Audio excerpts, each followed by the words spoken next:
impromptu. The producers are also on the clock because when you speak, they're going to try to match some video back in the truck and see if they can get the player or the team or something. So this is fun. This is everyone on alert. There's 3 of us out here. Okay. Let's go. Here we go. All right, let's start with you, Nate. All right. Putting you to the test here. Are you fake drinking because you don't want to go first? No, I'm good. I'm good. Let's first see how you would do an arrow if you were doing. Okay, so you got to hold it like this, Tregs. Yep. You got to get the quiver. Is that what it's called? Out of the quiver, yeah. Just enough. There you go. Let that thing go. You know what I'm saying? It's like a Legolas. Boom! Yeah, right. Legolas. Legolas. Lord of the Rings. Kid Icarus.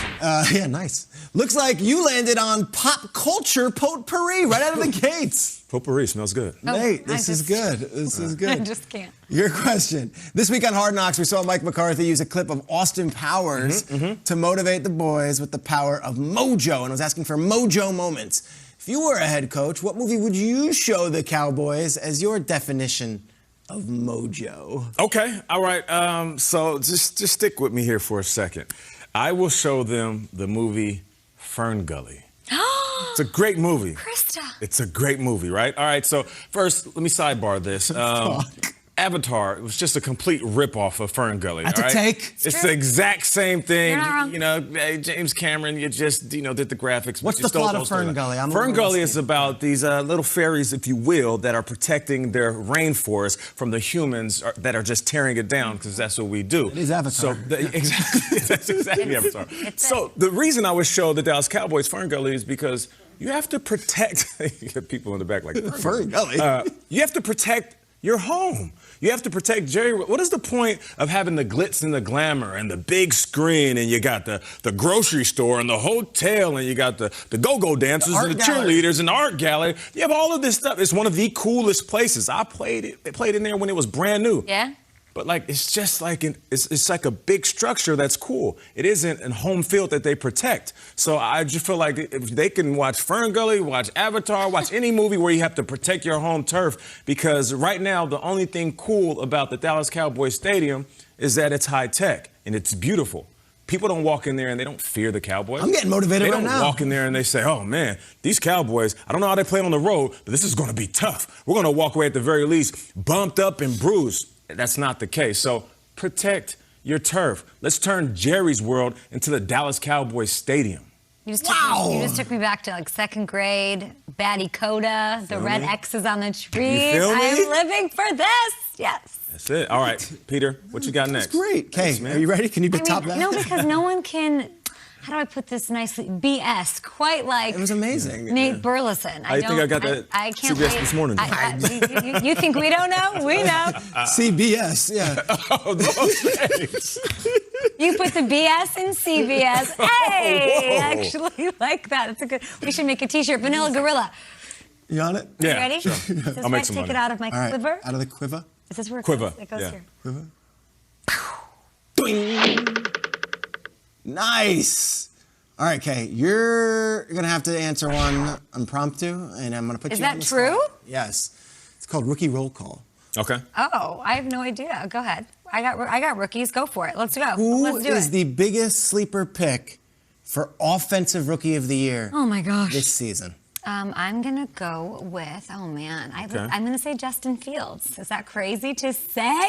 Okay. I think he'll snag the job. We'll of course see him this weekend in his first debut of preseason action, and I am going to say, if he takes that job, what he can do with his legs only helps. And then he's got David Montgomery there to balance things out. He's got Allen Robinson, perennially slept on, talking about sleeper picks who can get it done. I trust that Nagy can get the best out of him. He might not start week 1 or 2, but they're going to get him in there. And I think Justin Fields, who's not even going to be drafted in most fantasy leagues, might be the sleeper pick in fantasy and a sleeper offensive rookie of the year. That is bold. I didn't see that coming. Who would you say? Who's a good sleeper pick? You can't go with what's a sleeper pick? A sleeper pick is... It can't be Najee. It can't be... I mean, Travis Etienne might be because... He's a first-round pick. He's got James Robinson there, though, I would say a sleeper pick for Offensive Rookie of the Year is a guy who wasn't taken in first round, like way late. Like I would say the running backs, like in the second and third. So if you wanted to go like a Javonte Williams in Denver. Williams would be... that's a sleeper for offensive... Yeah.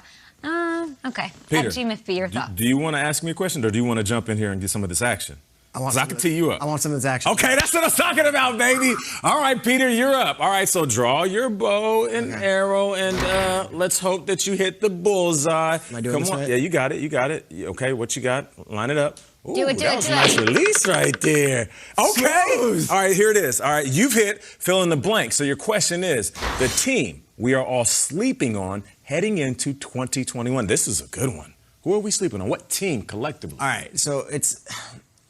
We've talked about them a bunch in the beginning of the show. I think the Pittsburgh Steelers are going to be really good this year. Really? And I feel like they're not getting Super Bowl hype. So sleeper Steelers doesn't make sense. They've been a national team for all these years. But, like, I feel like the Steelers' defense got a lot better this offseason when you get back Devin Bush and when T.J. Watt is on the field. We're hoping he is on the field. And then they've built up in the draft, and then that offensive line got rebuilt a bit, and Matt Canada is an offensive coordinator. So is it weird to say the Steelers, who are in the playoffs every year, are a sleeper? No, not at all. Because I don't hear them being talked about as Super Bowl. We're hyping up every other team in the AFC North. It is true. Like the Browns, the Ravens. But like, not as what though? We're hyping up the Bengals that they're young and they're coming. We're claiming that the Browns are going to be AFC Championship contenders, and of course the Ravens are led by Lamar Jackson. So, do you think this table is more favorable about the Steelers and more favorable about the Ravens? I think we have more questions about the Ravens at this breakfast table. Yeah, but I think Peter's saying, this could be a Super Bowl contending Steelers team. He's definitely been saying. Because listen, it's one thing to say the Steelers are going to be good. They don't have losing seasons, so we can sleep on them and just say, oh, they'll be good in the regular season. He's saying they might have a chance to win a Super Bowl. I think the addition of the running back is such a deal. Like, they had no running game last year. So you put a first-round pick, a new offensive line, an offense that's going to be built around it. I just feel like a lot of people are saying Steelers on the downturn, and they might be right. Zero concern about Big Ben. They might be. I'm asking you. Of course I got concern. I mean, I saw the last 5 weeks of the season last year. But when we're talking about Super Bowl picks and who you taking, it's very easy to say the Chiefs. It's very easy to say the Bills. Yeah. No one's taking the Steelers yet. I'm not necessarily doing it as well, but I would say they're a sleeper pick for Super Bowl. I like that.